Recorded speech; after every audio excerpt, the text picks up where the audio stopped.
Hi, I'm JT. And I'm Evan. And I'm Lucas. And welcome to G Club! So in today's video, we're going to be looking at the spooky game called Noises at Night by B&B Games. So we're going to get to the table, see how it plays, and we'll come back and give you our final thoughts.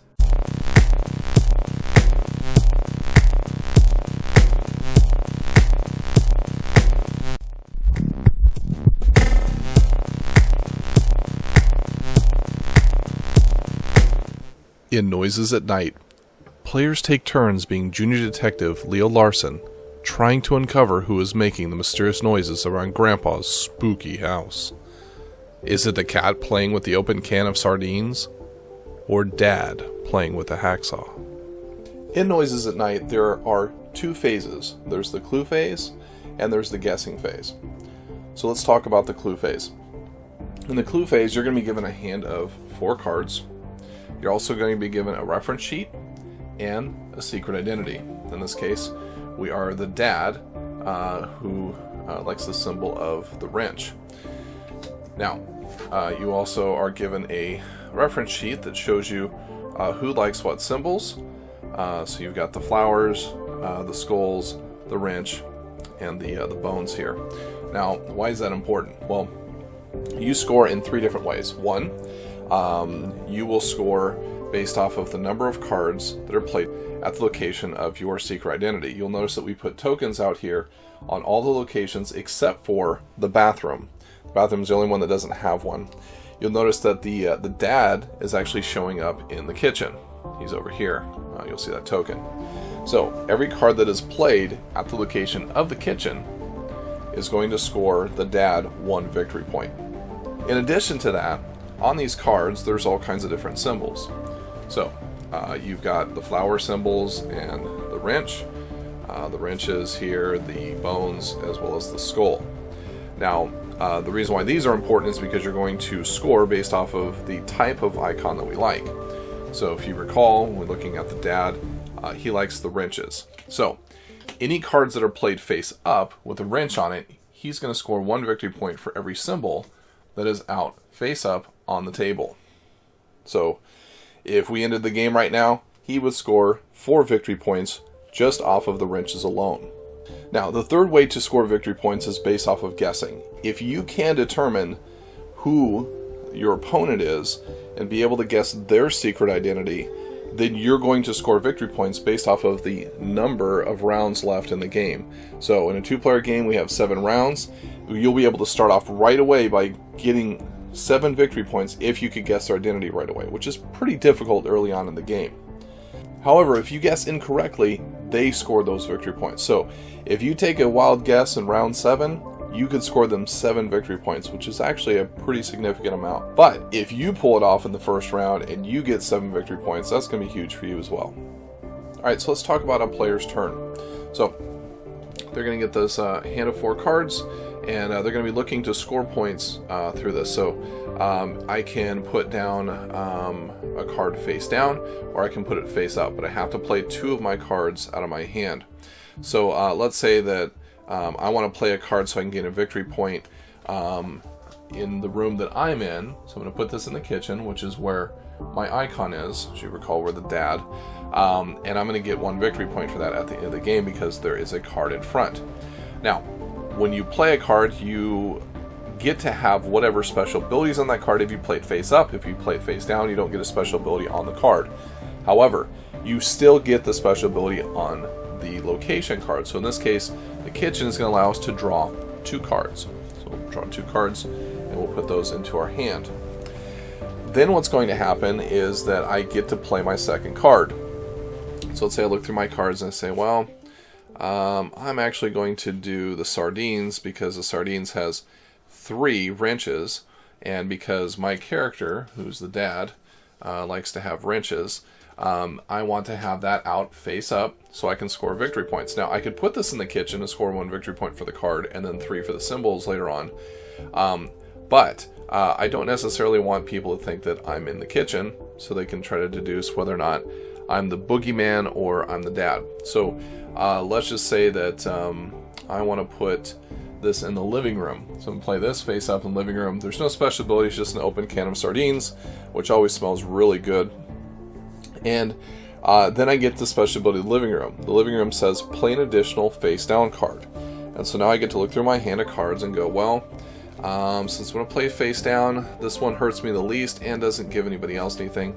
So I'm going to play this face down here, put this down in front of the bathroom, and hey, the bathroom gives me the ability to score an additional victory point. So I'm going to take one of these victory point tokens and put it with me, and hey, I just scored a victory point.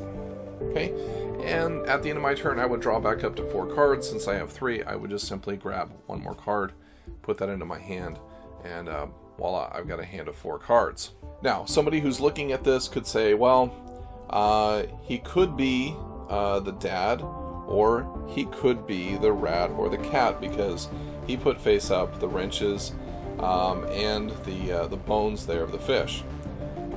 He could be the dad or the boogeyman because he put a card here, and maybe he's the dad, maybe he's the boogeyman. Bathroom doesn't have anybody in it, so just gain victory points. The other option is that he could be putting a card down because he's the ghost or he's the mom. Okay, these 2 tokens here because he wants to get a victory point that way. Truly, you have a dizzying intellect. And so this is where the deduction comes into play, where you're paying attention to what people are playing on their turn so you can figure out what their identity is. Once all players have had a turn, and we come back to the first player, which is represented by this token here, then what's going to happen is everybody's going to try to guess each other's identity. You can decide to either guess, or you can decide to pass. Or if I was correct, their identity would be revealed, and I would then gain the victory points on the round track. Now, at that point, no one else can really guess the identity of the player anymore because it's already out there. So once you've been guessed, it's already out. Now, what then happens is the game kind of changes. The game changes into something where you're now trying to prevent victory points from happening for that player because now their identity's been revealed. So in this case, the rat is the opponent. So I'm going to want to try to keep cards away from Leo's room where the rat is, as well as I really don't want to put down anything that's got these fish bones on it. So if you look over here at Leo's room, I can move a clue to this location.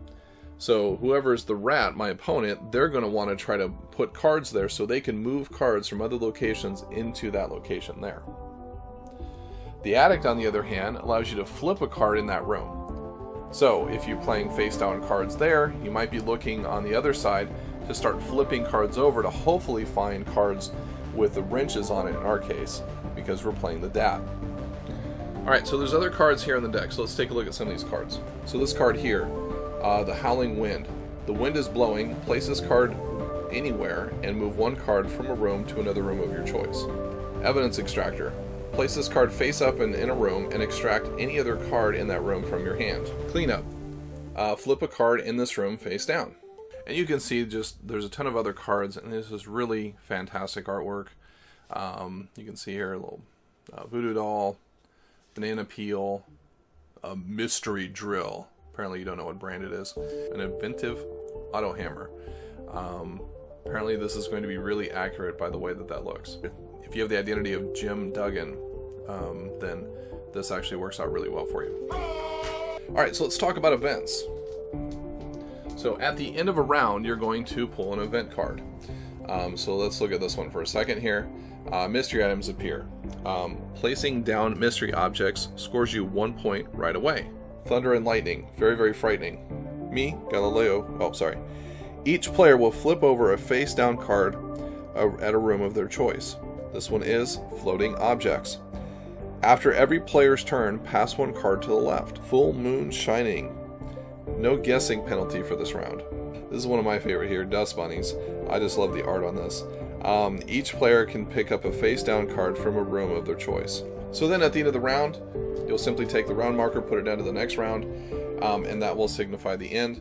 And then you will take the first player marker and you'll give it to the other player. This will continue until all rounds have been diminished, and whoever has the most victory points wins the game.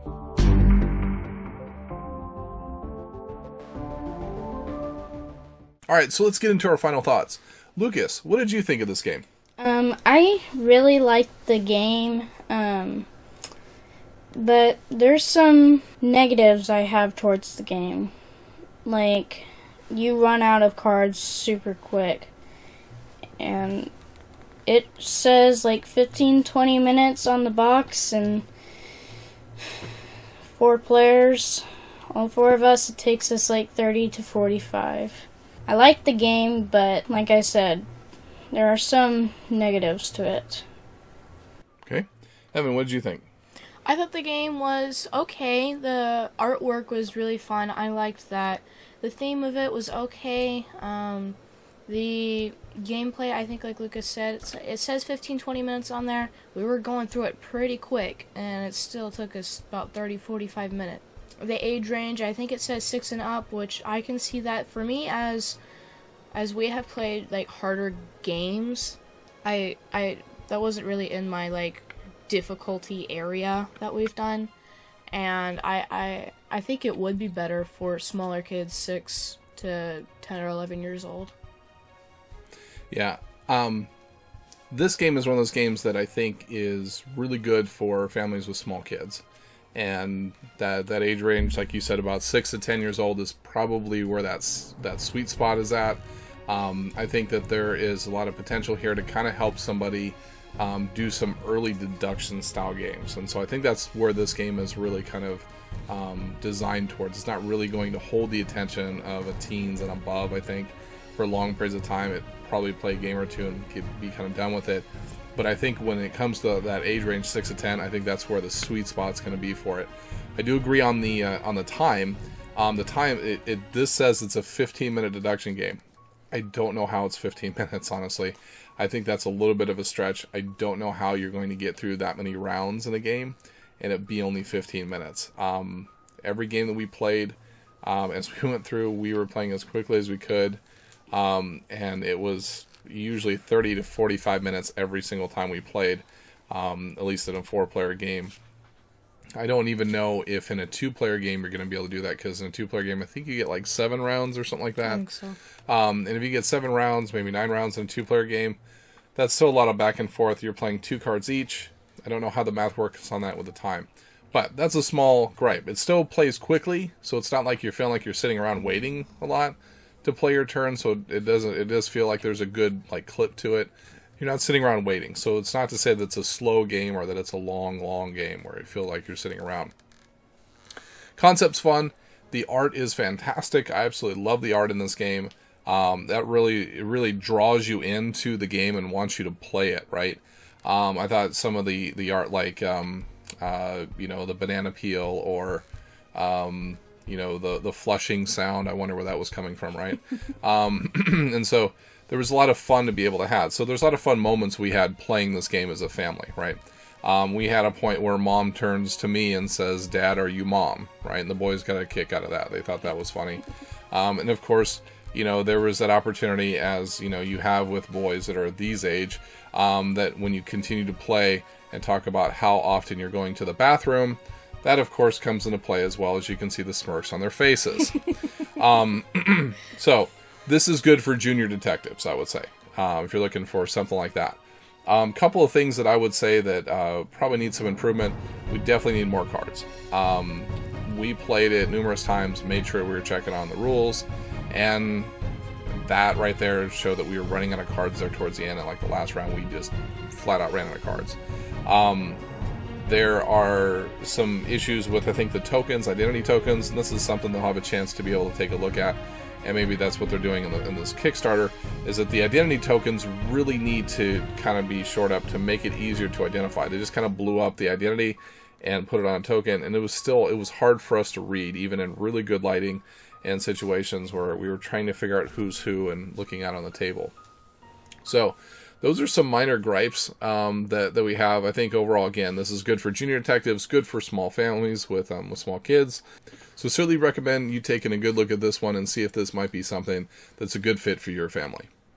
All right, as we said, we enjoy doing family things together. We do videos together as a family. We play games together as a family, and that's one of the things we enjoy doing. And so we are a family-friendly channel who enjoys doing reviews, doing fun videos like epic board game trailers or bad lip dubbing of different board game personalities. And so we just have a lot of fun. We keep it family friendly. And so if you're interested in content like that, hit that subscribe button and come check us out. Also, if you have any questions about the video, please leave them in the comments below. If you have any questions about the channel or anything that goes on, or maybe even Evan's hairstyle, let us know what you think. And we'll certainly be able to answer those questions for you as quickly as we can. So with that said, my name is JT. I'm Evan. And I'm Lucas. And you've been watching G Club. G-Club.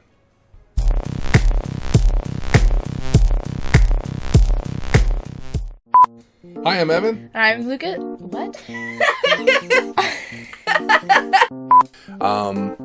An invented auto hamper.